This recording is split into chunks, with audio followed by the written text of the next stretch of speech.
Hi, welcome to Mondays with Melissa. I thought I'd talk a little bit about guardianships today. I get a lot of questions about guardianship and what it means and how it works. So many times we'll bring a guardianship proceeding when there's an older person who suffers some sort of accident, injury, or illness. Maybe it's dementia, maybe they have a stroke, but they then become unable to make decisions on their own behalf. And they haven't signed a power of attorney. They haven't signed a healthcare proxy. So there's no one with the legal authority to help them or to make decisions for them. You can avoid a lot of this by making sure you have a power of attorney and a healthcare proxy in place.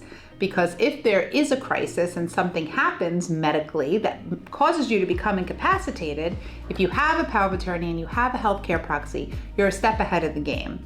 We always have the guardianship court at our disposal if we feel that a healthcare proxy or a power of attorney is not acting in the best interest of the individual, but having those documents in place does make it much easier for the family to act, and again, only utilize the guardianship court if there's a problem or a circumstance that arises. So in these types of cases, usually a family member will petition the court to name a legal guardian for that individual. Now, that petition could ask the court to name that person, that specific person who's filing the petition, or sometimes one child will file the petition and they'll ask the court to appoint maybe a different child to be the guardian.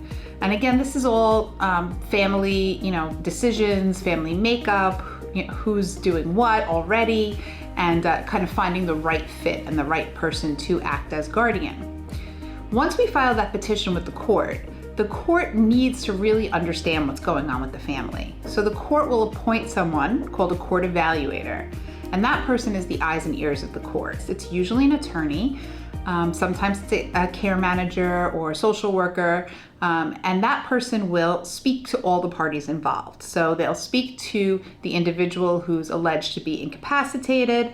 They'll also speak to the petitioner, the person who is asking the court to appoint a guardian, and if there's another person that is being suggested to be the guardian, the court evaluator will talk to that person, and even other family members and friends that we may suggest the court evaluator speak to, because it's the court evaluator's job to go back to the judge and tell the judge two things. Does this person need a guardian? And is the proposed individual the right person?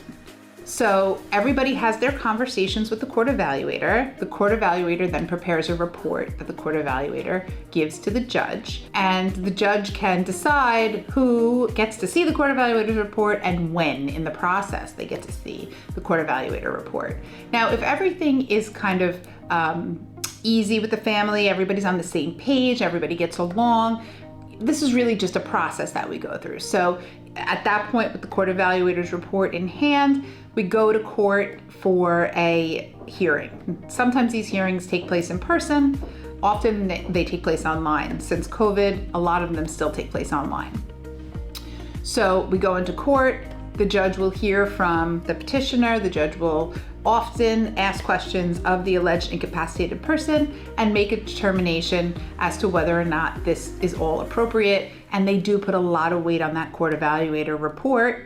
And at that point, if the judge determines that the individual needs a guardian, they'll determine that the individual requested is the appropriate guardian. And then we finish up with some paperwork where we get an order in place. And that order is signed by the judge saying that this person is the guardian. Now, at that point, the guardian is commissioned, and that once they're commissioned, they can act. They can act on behalf of the incapacitated person for healthcare decisions, financial decisions. Maybe we need to do estate planning and Medicaid applications.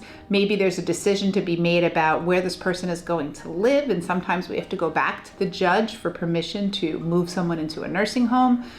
So it can kind of go off in some different directions at that point, but that's generally how the guardianship proceeding works. Now, sometimes these proceedings are contested.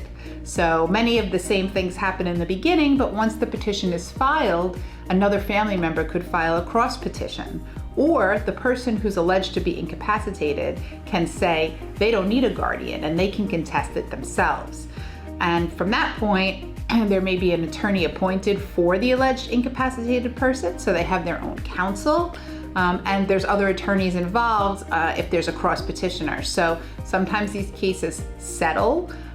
Sometimes we go forward with a full-blown hearing and the judge makes the decision. But ultimately, the idea here is to make sure that the alleged incapacitated person, if they are indeed incapacitated, is protected, and that the right person is put in place to help them with all of their activities of daily living, their finances, their health care, etc. Please put any questions into the comments, and we'll see you next week.